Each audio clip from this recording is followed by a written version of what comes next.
अगर आप भी चाहते हैं रोहिणी म्यूजिक के गाने सबसे पहले आप तक पहुंचे, तो लाल बटन दबाकर हमारे चैनल को सब्सक्राइब करें और साथ में बेल आइकन दबाना ना भूलें। हम तोहरा कितना कहीं ना जा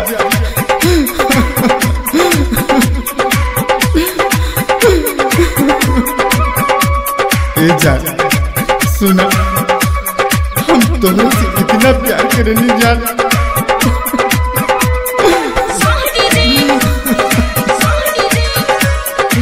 ना ना हो सकेला।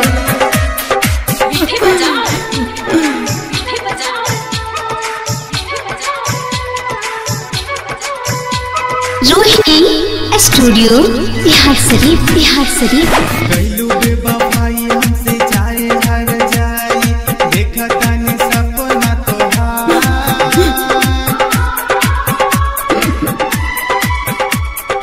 गइलू तू भुलाई हमसे जाए हर जाई, कइले रही तोहरा से प्यार, कइले रही तोहरा से प्यार। गइलू हमके छोड़ के दिलवा के तोड़, देखा तानी सपना तोहार। जाए जा तू भुलाई हमके जाए हर जाई, कइले रही तोहरे से प्यार। ए जा सुना, हम कितना बार कहनी तोहरा से, तू ना मान लो जान, तू हमार हो जा।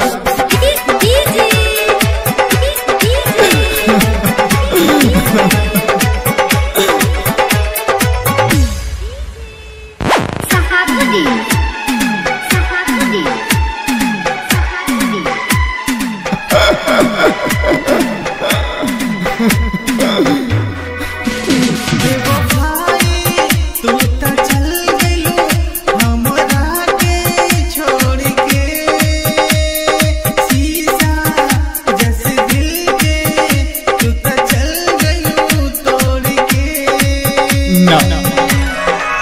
ना हो सकीला जान, ना हो सकीला।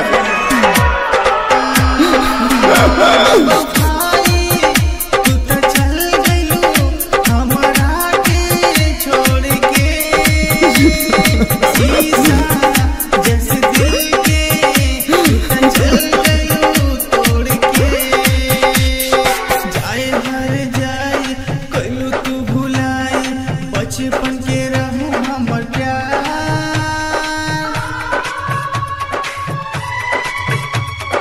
गइलू हमरा छोड़ के सपना के तोड़ के, देखा तानी सपना तोहार।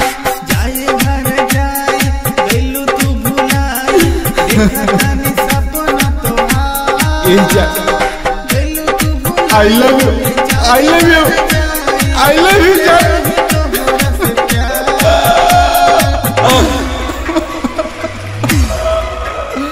आई लव यू जान, ना हो सकीला।